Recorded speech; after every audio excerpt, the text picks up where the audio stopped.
ಇಂದೇ ಡೌನ್ಲೋಡ್ ಮಾಡಿ ಮತ್ತು ನಿಮ್ಮ ನೆಚ್ಚಿನ ಶೋಗಳನ್ನು ಆನಂದಿಸಿ.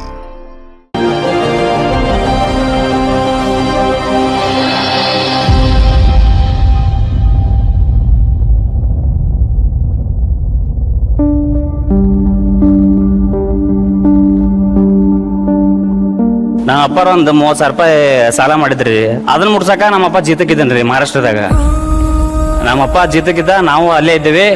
ನಮ್ಮಪ್ಪ, ನಾನು, ನಮ್ಮವ್ವ, ನಮ್ಮ ಅಕ್ಕ, ನಮ್ಮ ತಮ್ಮ ಈಗ ನನ್ನ ಸಣ್ಣ ಮಗನಷ್ಟು ಇದ್ದಿರ್ಬೋದ್ರಿ. ನಮ್ಮ ಅಕ್ಕ ಅವ್ನು ನೋಡ್ಕೋತಿದ್ಲು. ನಾನು ಅವನ ಜೋಡಿ ಇಟ್ಟಂಗಿ ಬಟ್ಟೆ ಒಳಗೆ ಕೆಲ್ಸಕ್ಕೆ ಹೋಗಿದ್ವಿ. ನಮಗ ಅಲ್ಲಿ ಜೀತಕ್ಕಿದ್ದಾಗ ನಮ್ಮ ಮನೆ ಹಂಗೆ ಕೊಟ್ಟಿದ್ರಂದ್ರ ಒಂದು 8 ಆಕಳ ಇದ್ವು ರೀ. 8 ಆಕಳ, ಒಂದ ಕೋಲಿ ಒಳಗೋಗಿಲ್ಲ ಇಲ್ಲ, ಹೊರಗೋಗಿಲ್ಲ ಇಲ್ಲ. ರೊಟ್ಟಿ ಮಾಡಲ್ ಅಷ್ಟ ಸ್ವಲ್ಪ ಜಾಗ, ಉಟ್ರ ಮುಕ್ಕೊಂಡ್ರೆ ಮನೆ ಅದು ತುಂಬಿಬಿಡುದ್ರಿ. ಅಲ್ಲಿ ಊಟ ಮಾಡೋ ಮುಂದೆ ಅಕಸ್ಮಾತ್ ಆಕಳ ಹುಚ್ಚಿ ಒಯ್ದು ಬಾಲ ಅಳಗಾಡಿಸಿದ್ರೆ ಸೀದಾ ನಮ್ಮ ಮನೆ ಒಳಗೆ ಬಂದು ಬಿಡು ಅಂತ. ಅಷ್ಟು ಸಣ್ಣ ಪ್ಲೇಸ್. ಹೆಂಗಿತ್ತಂದ್ರ ಅವರು 3 ಅಂತಸ್ತಿನ ಬಿಲ್ಡಿಂಗ್ ರೀ ಮಹಾರಾಷ್ಟ್ರದಾಗ. ಅವ್ರ ಪೈಖಾನೆ ಇರೋದು ನಮ್ಮ ರೂಮ್ ಇತ್ತಲ್ಲ, ಅದ 3 ಪೈಖಾನೆ ನಮ್ಮ ರೂಮ್ ಮಗಳನ್ನ ಇದ್ರು. ನನಗದು ತ್ರಾಸ ಅನ್ಸೇ ಇಲ್ರಿ. ನಮ್ಮಪ್ಪ ನೀರ್ ಹಾಸಕ್ ಹೋಗಿದ್ದ. ಆ ನೀರ್ ಹಾಸಕ್ ಹೋದಲ್ಲೇ ನಾ ಹಣ್ಣಿಂದ ಎಕ್ಸ್ಪೋರ್ಟ್ ಹಾಕಿದ್ರಿ ಫಾರಿನ್ಕ್. ಅಲ್ಲಿಂದ ಅಲ್ಲಿ ಏನ್ ಮಾಡಿದ್ರೆ ಸ್ವಲ್ಪ ಹುಳ ಆತಿತ್ತು, ಸ್ವಲ್ಪ ಏನಾದ್ರು ತೂತ್ ಬಿದ್ದಿತ್ತು ಅಂತ ಹಿಂಗೆ ಇತ್ತಂದ್ರೆ ಅದನ್ನ ಹಣ್ಣು ಹಿಂಗೆ ತೆಗೆದೋಗಿದ್ರಿ. ಅಂತ ಹಣ್ಣುಗಳನ್ನ ತೊಗೊಂಬಂದು ಮನ್ಯಾಗ ಕೊಟ್ಟಾಗ ನಮ್ಮ ಉಟ್ರನ್ನ ಸಾಲಕ್ಕೆ ಹಾಕೊಂಡ್ರು ಕಟ್ ಮಾಡಿ ಉಟ್ರಿಗೆ ಹಣ್ಣು ತಿನ್ನಿಸ್ತಿದ್ರಿ. ಅದೇ ನಮ್ಗೆ ಕೆಟ್ಟೈತಿ ಬಿಟ್ಟೈತಿ, ಅದು ಕೆಟ್ಟಿದ್ದು ತೆಗೆದೋಗೋದು, ಚಲೋ ಇದು ತಿನ್ನೋದು, ಇಂಥವೆಲ್ಲ. ಈ ಚಾಪೆ ನೋಡಿದ್ರೆ ಆಕ್ಚುಲಿ ಚಾಪೆ ಒಳಗೆ ಇಬ್ರು ಮಾತ್ರ ಮುಕ್ಕೋದ್ರಿ, ಮತ್ತ ಅಷ್ಟು ಇದ್ದಿದ್ದಿಲ್ಲ.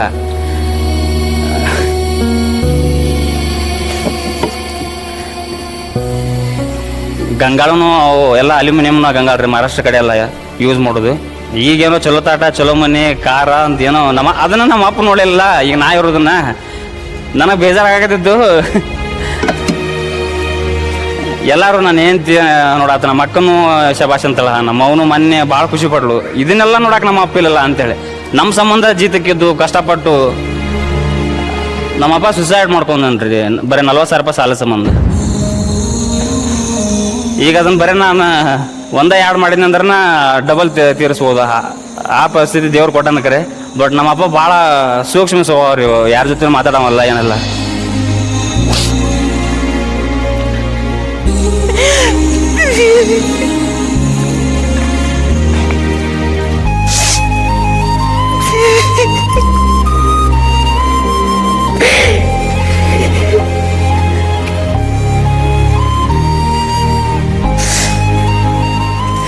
ನಮ್ಮ ಫ್ಯಾಮ್ಲಿ ಎಲ್ಲರೂ ನೋಡಿ ಎಷ್ಟು ಖುಷಿ ಪಟ್ರಿ. ಆದ್ರೆ ನಮ್ಮ ಮಾವ ಒಬ್ಬನೇ ಇರ್ಲಿಲ್ಲ ಅದ್ರೊಳಗೆ, ಪ್ರತಿಯೊಬ್ಬರು ಇದ್ರು. ನಮ್ಮ ಮಾವ ಅದನ್ನ ನೋಡಕ್ ಅವ್ರೊಬ್ಬರೇ ಇರ್ಲಿಲ್ಲ. ಟೆಲಿಕಾಸ್ಟ್ ಆದ್ಮೇಲೆ ನೋಡಾಕೈತಿ ಅಂದ್ರೆ ನನ್ನ ಕಣ್ಣ ನೀರು ತಡೆವಲ್ಲು. ಎಲ್ಲಾರು ಅದಾರ, ಅಲ್ಲಿ ಒಬ್ಬಿರ್ಬೇಕಾಗಿತ್ತು, ಇನ್ನೊಬ್ಬಿರ್ಬೇಕಾಗಿತ್ತು, ಅದು ನಮ್ಮ ಅಪ್ಪ ಇರ್ಬೇಕಾಗಿತ್ತು. ಅಲ್ಲಿ ಅವಂಗೂ ಖುಷಿ ಆಗಿತ್ತು, ನನ್ನ ಸಂಬಂಧನ ತಂದು ನಿಂದಿಸ್ಬಿಟ್ನಲ್ಲ ಇಲ್ಲ ಅಂತೇಳಿ.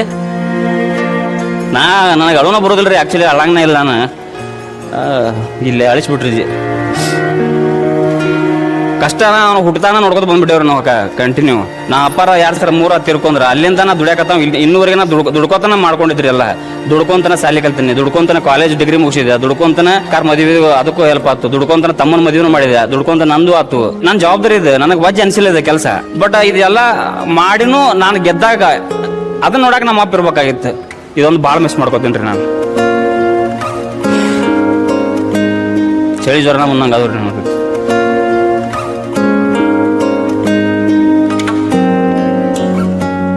ಮಲ್ಲಪ್ಪನವರೇ, ಮೊದಲನೇದಾಗಿ ಕ್ಷಮೆ ಇರಲಿ. ನನಗೆ ಗೊತ್ತಿಲ್ಲ ಇವತ್ತು ಯಾರ್ಯಾರು ಏನೇನು ಸರ್ಪ್ರೈಸ್ ಕೊಡ್ತಾ ಇದ್ದೀರಾ, ಯಾರಿಗೆ ಏನು ಕೊಡ್ತಾ ಇರೋ ದೇವರಾಣೆ ಗೊತ್ತಿಲ್ಲ. ನಾನೇನೋ ಬೇರೆ ತರ ಸರ್ಪ್ರೈಸ್ ಇರುತ್ತೆ, ನಿಮ್ಮನ್ನ ಖುಷಿಯಾಗಿ ನಗ್ಸೋಣ, ನೀವು ಸಂತೋಷವಾಗಿರ್ಬಂಗ್ ಮಾಡೋಣ ಅಂತ ಹೇಳ್ಬಿಡೋದೆ. ನಕ್ ಚಲೋ ಮಾಡಿದ ಗೊತ್ತಾಗ್ತಿದೆ ಎಲ್ಲಿ ತಂದು ದಂಡಿಗೆ ಹಚ್ತೀರಿ ಅಂತ ಹೇಳಿ. ಇವತ್ತು ಫುಲ್ ಎಂಜಾಯ್ ಇದ್ದೆ ನಾನು, ಭಾರಿ ಮಾತಾಡಕತ್ತೀನಿ ನಾನು. ಯಾಕಂದ್ರೆ ತಾರಮಣ್ಣವ್ರು ಬೈದ್ ಬಿಟ್ಟಿದ್ರು ಮೊನ್ನೆ, ನೀಷ್ಟೇ ಎದಕ್ ಬಂದಿ ಮಾತಾಡ್ಬೇಕು ಅಂತ ಹೇಳಿ. ಅವ್ರ ಮೊನ್ನೆ ಬೇದಾರ, ನಾ ಇಲ್ಲಿ ದುಮ್ಶಾನ್ ಮಾತಾಡಕ್ ಬಂದಿನಿ, ನೀವು ಒಗದ ಬಿಟ್ರಿ ಪೂರ. ಇಲ್ಲ, ನಮಗೂ ಗೊತ್ತಿರಲಿಲ್ಲ ಈ ತರ ನಿಮ್ ವೈಫ್ ಈ ತರ ಪ್ಲಾನ್ ಮಾಡ್ಕೊಂಡಿದ್ದಾರೆ, ನಂಗೂ ಗೊತ್ತಿರ್ಲಿಲ್ಲ.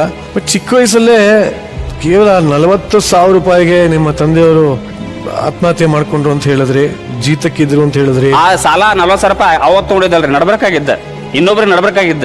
ಇವ ಶ್ಯೂರಿಟಿ ಹಾಕಿದ್ರಿ, ಅವ ಊರ್ ಬಿಟ್ಟು ಹೋದ. ನೀ ಕೊಡ್ಲಿಕ್ಕಂದ್ರ ನೋಡತ್ತ. ಚಿಕ್ಕ ವಯಸ್ಸಲ್ಲೇ ಇವರು ಕೂಡ ಜೀತ ಮಾಡಿದಂತ ಎಲ್ಲ ಎಕ್ವಿಪ್ಮೆಂಟ್ಸ್ ಗಳನ್ನ ತಂದು ಇಟ್ಟಿದ್ದಾರೆ. ಬಟ್ ಮೇಡಮ್, ಯಾಕೆ ಈ ಪ್ರಯತ್ನ ಯಾಕೆ ಮಾಡಿದ್ರಿ? ಭಾಳ ಹಂಚ್ಕೊಂಡಾರ್ರಿ ಅವ್ರು. ಅದೇ ಮನ್ಸಲ್ಲಿ ಅವ್ರು ಇಟ್ಕೊಳ್ಳೋದು ಬೇಡ, ಆಚೆ ಬಂದ್ಬಿಡ್ಲಿ ಅಂತ. ಅಳಲ್ರಿ ಅವ್ರು ಒಟ್ಟ ಅಳಂಗಿಲ್ಲ. ಅದಕ್ಕೆ ಇವತ್ತು ಆ ಥರ ಹೊರಗೆ ಹಾಕ್ಲಿ ಅನ್ನೋ ಉದ್ದೇಶ ಅಷ್ಟೇ. ಓಕೆ, ಇದ್ರ ಬಗ್ಗೆ ನಾನು ಹೆಚ್ಚು ಮಾತಾಡೋಕೆ ಸಾಧ್ಯನೇ ಇಲ್ಲ. ಬಂದವನ್ನ ಕೇಳ್ಬೋಣ. ತಾರಮ್ಮ, ಒಂದೊಂದ್ಸತಿ ಇವರೆಲ್ಲರೂ ಹೇಳ್ತಾರೆ ನಂಗೆ ಮಾತಾಡಕ್ ಆಗ್ತಾ ಇಲ್ಲ, ನನ್ಗೇನು ಮಾತಾಡಕ್ ಆಗ್ತಿಲ್ಲ ಅಂತ. ಮಲ್ಲಪ್ಪ, ನಿನ್ನ ಕತೆ ಕೇಳಿದ್ಮೇಲೆ ನಿಜವಾಗ್ಲೂ ನಂಗೆ ಏನು ಮಾತಾಡ್ಬೇಕು ಅಂತ ಗೊತ್ತಾಗ್ತಿಲ್ಲ. ಯಾರಿಗೋ ಗ್ಯಾರಂಟಿ ಕೊಡಕ್ ಹೋಗಿ ಅಪ್ಪ ಅವರು ತಮ್ಮ ಪ್ರಾಣವನ್ನು ತಾನೇ ತಕ್ಕೊಂಡ್ರು ಅಂತ. ಅರೆ ಇದು ಒಂದ್ ರೀತಿ ನಿಮ್ಮ ಕತೆ ಕೇಳ್ತಿದ್ರೆ ತುಂಬಾ ಬಹಳ ಸಂಕಟ ಆಗತ್ತೆ ರೀ.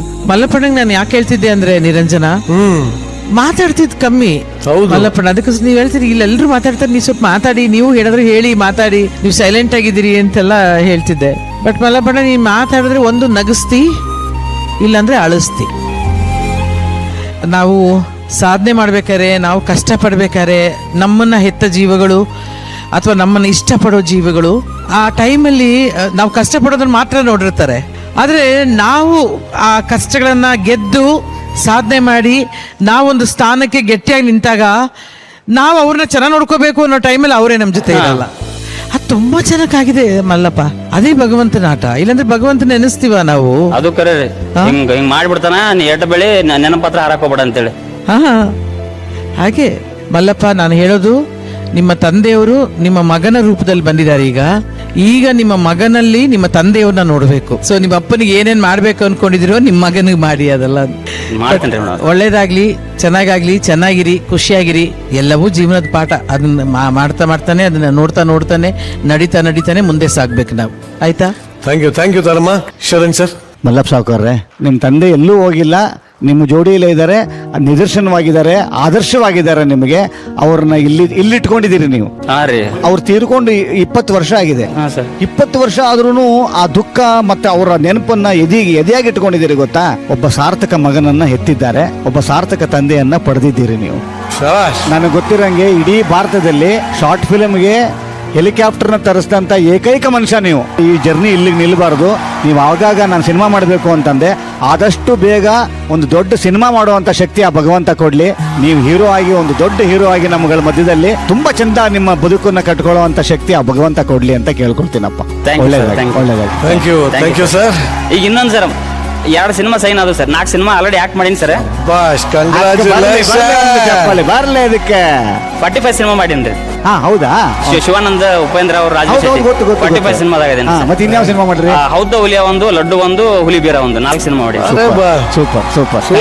ಆಮೇಲೆ 2 ಸಿನಿಮಾ ಡೈರೆಕ್ಷನ್ ನಾನು ಮಾಡತ್ತೀನಿ ಸರ್. ಏನ್ರಿ ಒಲನೆ ನೀವು ಸಂಗೆ ಬಿಡ್ತಾ ಇದೀರಲ್ಲಿ? ಅವರಿಗೆ ಆಕ್ಟಿಂಗ್ ಕಿಂತ ಡೈರೆಕ್ಷನ್ ಹುಚ್ಚು ಬಾಳ ಐತ್ರಿ. ಡೈರೆಕ್ಷನ್ ಮಾಡೋ ನನ್ನ ಗೋಲ ಇರೋದ ಡೈರೆಕ್ಷನ್ ಮಾಡ್ಬೇಕು. ನನಗೆ ಗೊತ್ತಾಗಿತ್ತು ನಿಮ್ಗೆ. ಆಕ್ಚುಲಿ ನಿಮ್ಮ ಇದೆಲ್ಲ ನೀವೇ ಡೈರೆಕ್ಟ್ ಮಾಡ್ತಿರಲ್ಲ ನೀವು? ಎಲ್ಲ ಸ್ಕ್ರಿಪ್ಟ್ ಆಯ್ತು, ಡೈರೆಕ್ಷನ್ ಆಯ್ತು, ಎಡಿಟಿಂಗ್ ಆಯ್ತು, ಎಲ್ಲ ನಾನು ನೋಡಿನ ಅದನ್ನ ಭಾಳ ನಿಮ್ದು ಇದ್ರದ್ದು ಭಾಳ ಚಂದ ಮಾಡ್ತೀರಿ ನೀವು. ಒಳ್ಳೆ ನಟ, ಒಳ್ಳೆ ಡೈರೆಕ್ಟ್ರು, ಒಳ್ಳೆ ರೈಟರು, ಒಳ್ಳೆ ನಿರ್ಮಾಪಕ, ಇನ್ನೇನ್ರಿ ಬೇಕು ಮಾಡ್ರಿ, ಎಲ್ಲಾನು ಚೆನ್ನಾಗಿ ಮಾಡಿ. ಒಳ್ಳೇದಾಗಿ. Thank you sir. ಇದೇ ತರ ನಗ್ನಾಗ್ತಾ ಇರಿ, ಖುಷಿಯಾಗಿರಿ. ಇನ್ನೊಂದಷ್ಟು ಜನಕ್ಕೆ ಇದೇ ತರ ಇನ್ಸ್ಪಿರೇಷನ್ ಆಗಿರಿ, ಮಾದರಿ ಆಗಿರಿ ಅಂತ ಹೇಳ್ತಾ ನಿಮ್ಮನ್ನು ಬೀಳ್ಕೊಡ್ತಾ ಇದೀನಿ. Thank you very much. Thank you sir.